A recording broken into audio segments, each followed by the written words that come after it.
दूर्जनित संरक्षकुरे आद्यं भूतगुणचरित्रा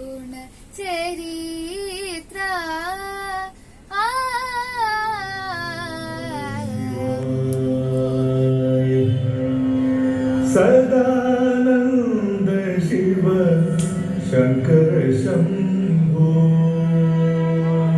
लेकिन ये सारी चीज़ें हमारी आत्मा का, हमारी चेतना का विकास करती हैं। ये जो हमारी नृत्य परंपरा है, शास्त्रीय नृत्य परंपरा, ये शरीर, मन, मस्तिष्क, इन सभी का चहुमुखी विकास करने के लिए है। और इसीलिए आपने देखा होगा कि जो क्लासिकल डांसर्स या सिंगर्स होते हैं, उनके चेहरे पर एक सरलता आपको मिलेगी, एक पवित्रता, एक निर्दोषता।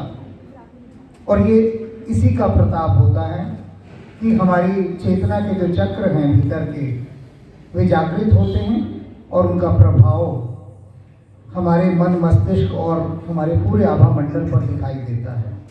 तो मैं इन सभी बच्चों को विशेष रूप से आशीर्वाद देना चाहूँगा कि ये इस परंपरा को जीवित रखें और आगे बढ़ाएं। और मुझे हेगड़े जी और डॉक्टर विजय ने यहाँ पर निमंत्रित किया, इसके लिए मैं इनका हृदय से आभारी हूँ कि इतना एक पवित्र परिवेश और ऐसी सांस्कृतिक प्रस्तुति हमें देखने को मिली। हार्दिक धन्यवाद। ध्यान विधि में आप सभी भक्तों का स्वागत है। अब से पहले मैंने जितनी ध्यान विधियाँ दी, सब बहुत सरल थीं। इतनी सरल कि जिसके लिए कहा जाए कि हींग लगे ना फिटकरी, रंग चोखा ही चोखा। इतनी सरल कि जेब से एक पैसा भी ना लगे और सारा काम भी बन जाए। और यही तो दुनिया चाहती है कि ऐसा कुछ हो कि गांठ से कुछ ना जाए और झोली में सब कुछ आ जाए। लेकिन आज जो ध्यान विधि दे रहा हूँ वह बहुत कठिन ध्यान विधि है, बहुत ही कठिन। इसमें पैसा भी लगेगा, खूब, कम नहीं लगेगा, खूब पैसा लगेगा। और उसके बाद सजग भी बहुत रहना पड़ेगा। क्यों? क्योंकि आज ध्यान विधि है मन को सरल और पवित्र बनाने की, और वो भी पैसे के साथ। बिना पैसे नहीं। दुनिया तो मुफ्त खोर है। मुफ्त में कहीं कह दो कूड़ा बिक रहा है, मुफ्त में भी कूड़ा लोग ले लेते हैं। कह दो बस कि ये कूड़ा है लेकिन मुफ्त में बंट रहा है, भाग भाग कर लेंगे। लेकिन जहाँ एक पैसा देना पड़े वहाँ पर प्राणों पर बनाती है। आज यह ध्यान विधि जो आपको, आपके पूरे परिवार को रूपांतरित कर सकती है। पर क्या है ध्यान विधि? यह है अपने जीवन को शास्त्रीय संगीत की ओर ले जाना, ललित कलाओं की ओर ले जाना। मूल रूप से ललित कलाएं। और ये ललित कला क्या है? संगीत, नृत्य, चित्रकला, अर्थात जितनी भी कलाएं हैं जिनका संबंध हमारी चेतना के साथ है, उन्हें ललित कला कहते हैं।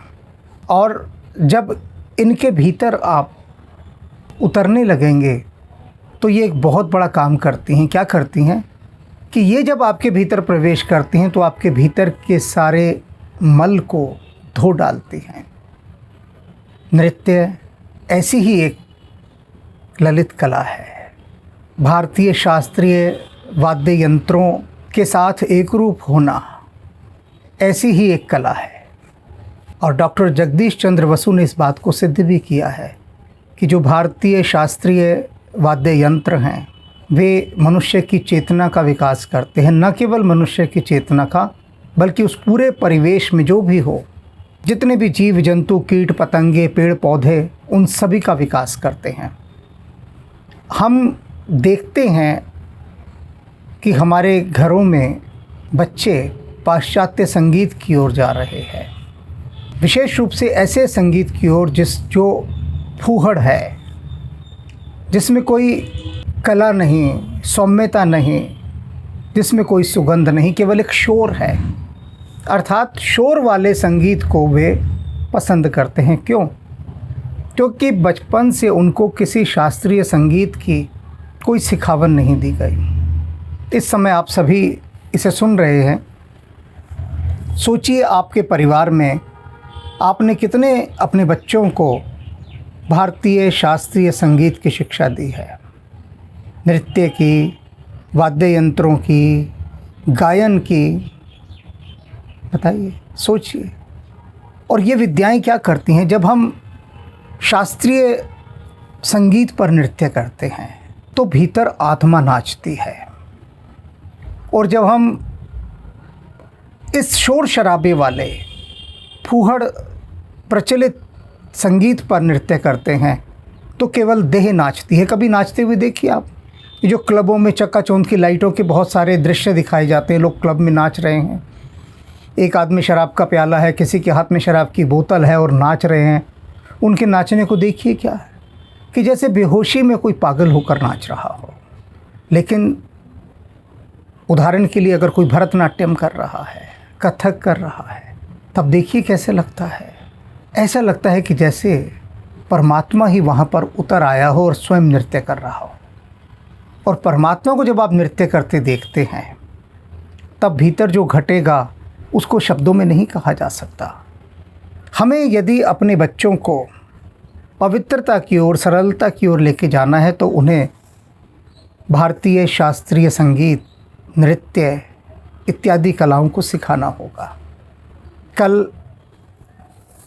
हमें एक मंदिर से निमंत्रित किया गया और निमंत्रित करने वाले हमारे मित्र थे श्रीमान विनायक हेगड़े और डॉक्टर विजय सिंह। उन दोनों की ही पुत्रियों का नृत्य का कार्यक्रम उस मंदिर में था। उनकी उस प्रस्तुति को देखने के लिए हम विशेष रूप से गए और देखने के बाद जो तृप्ति हुई, जो भीतर एक सुगंध उठी, उस सुगंध का वर्णन शब्दों में नहीं हो सकता। सुगंध का तो वर्णन हो ही नहीं सकता शब्दों में किसी भी प्रकार से। अब आपको इस ध्यान विधि में क्या करना है कि अगर आप अपने बच्चों को किसी शास्त्रीय शिक्षक के पास, संगीतज्ञ के पास भेजते हैं कि जाओ और भारतीय रागों का अभ्यास करो, राग सीखो, हारमोनियम सीखो, तबला सीखो, सितार सीखो, वीणा सीखो, नृत्य सीखो, तो आपको फीस देनी पड़ेगी, पैसा लगेगा। और अब जो भारतीय मन है वो ये क्या कहता है अपने बच्चे को, उसका बच्चा अगर कोई ड्राइंग भी बना रहा है तो वो कहते हैं कि पागल कुछ पढ़ ले, ये ड्राइंग व्राइंग बना के क्या तू जीवन अपना संवार लेगा।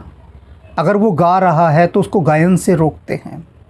अनेक जगह मैंने देखा इस बात को, मेरे सामने आई कि अभिभावक कहते हैं कि हमारा बच्चा है लगा हुआ है बस संगीत के अंदर, उसको पढ़ने लिखने की कोई फिक्र ही नहीं है, बस संगीत संगीत संगीत और कुछ नहीं। कोई कह रहा है कि मेरा बेटा चित्रकला में लगा हुआ है, कोई कहता है उसको तो नाच गाने से ही फुर्सत नहीं होती, जब देखो तब नृत्य उसे करना है। तो हमने सब छुड़वा दिया उसका, और कल को यही बच्चे आपको छोड़कर चले जाते हैं, फिर तब रोते हैं सिर पीट पीट कर। क्यों रोते हैं? अरे जिस बच्चे से आपने उसकी वो कला छुड़वा दी जो उसके भीतर संस्कारों का निर्माण करती, और धकेल दिया उसको उस ओर जहाँ से उसको संस्कार मिलने ही नहीं है, तो तब वो आपको निकालेगा ही ना। आखिर में आपको क्यों पसंद करेगा? बिल्कुल भी पसंद नहीं करेगा। हर बच्चे के भीतर ललित कला सीखने की एक तड़प होती है, एक प्यास होती है, लेकिन हम उसे मार देते हैं, कुचल देते हैं, उसकी अभिरुचियों का ध्यान ही नहीं रखते, बिल्कुल नहीं रखते। ये ध्यान विधि हमें अपने जीवन में भी अपनानी है। एक महिला थी 70 साल की, जब हमारा विवाह हुआ तो उसने मेरी पत्नी को कहा कि वो मुझे चित्रकारी सिखाए। उसका संदेश आया, किसी बहुत बड़ी संस्था के अध्यक्ष की पत्नी थी वे। तो मेरी पत्नी ने उनसे कहा, इस 70 साल की अवस्था में जब वो गई सिखाने, आपको क्या सूझा कि आप पेंटिंग करना चाहेंगे? क्या सूझा, क्या करेंगे आप अब सीख कर? उनका पहला सवाल यही था उनसे। तो उन्होंने कहा कि जब मैं शुरुआती दौर में थी, बच्ची थी, तब मैं पेंटिंग किया करती थी और मैं पाती थी कि मैं सुख से भर गई हूँ, तो मेरा सारा अभ्यास छूट गया है और अब मैं अकेली हो गई हूँ। तो सोचती थी कि किस चीज़ से मुझे सुख मिलेगा, शांति मिलेगी। तो तब मुझे ध्यान आया कि पेंटिंग, और वो तो मैं छोड़ चुकी। तो अगर तुम मुझे गुरु रूप में कुछ सिखाओ तो वो मेरा जो बीज जो अभी तक अंकुरित नहीं हुआ था फिर से अंकुरित होना शुरू हो जाए। और उन्होंने उसे सिखाना शुरू किया। और जैसे जैसे वह महिला पेंटिंग करती गई, वैसे वैसे उसके जीवन में सुख की वर्षा होती गई। उसे दुख ही नहीं रहा। कोई उसके पास है नहीं है, कोई उसका ध्यान रख रहा है नहीं रख रहा, इन सब चीज़ों से पार चली गई। और यही तो होता है जब कोई गायक गाता है, जब कोई नर्तक नृत्य करता है, तो वह सारे संसार को भूल जाता है। उसकी कला उसका सबसे बड़ा सुख हो जाती है। तो ये ध्यान विधि हमारे प्रत्येक विद्यालय में होनी चाहिए देश के, लेकिन होती नहीं है, बिल्कुल नहीं होती। ना आज तक कोई क्लासिकल चैनल बना कि जिस पर सुबह से 24 घंटे सिर्फ क्लासिकल चलता रहे, शास्त्रीय संगीत चलता रहे।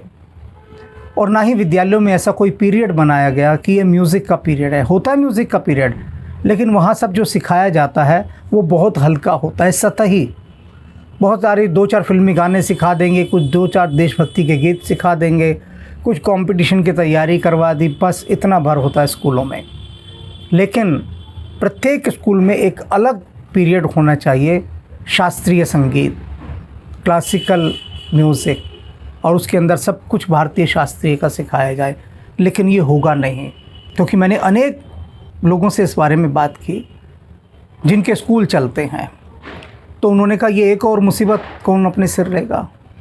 अरे एक क्लासिकल म्यूज़िक का अगर हम पीरियड रखेंगे तो उसके लिए टीचर नहीं रखना पड़ेगा, और टीचर रखेंगे तो उसके लिए सैलरी नहीं देनी पड़ेगी, तो क्या ज़रूरत है। और ये जीवन में आएगा किस काम।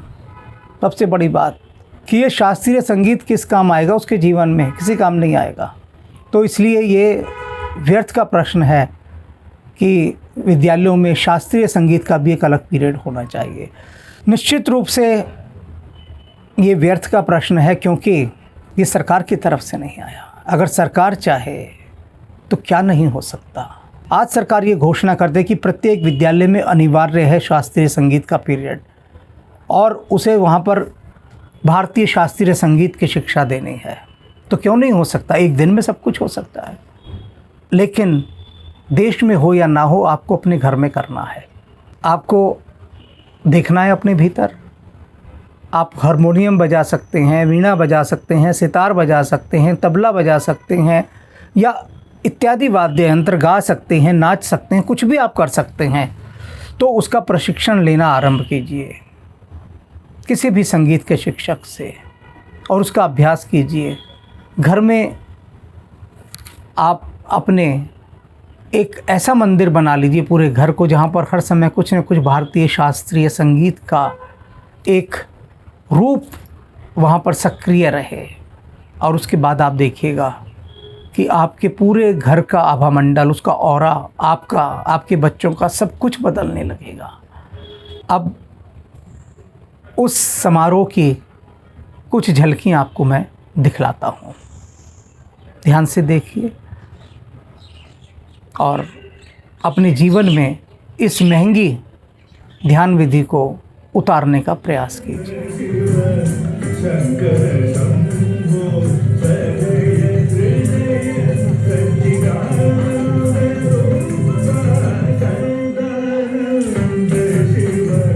शंकर शंभो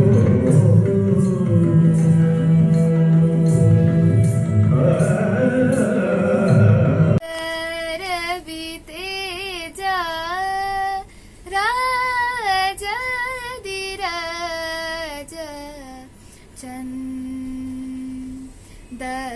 कोदंड खंडित रिपुखंड दूर्जानु प्रमुखं वेणुं दूर्जनित संरक्षकुरे आद्यं भूतगुण चरित्रा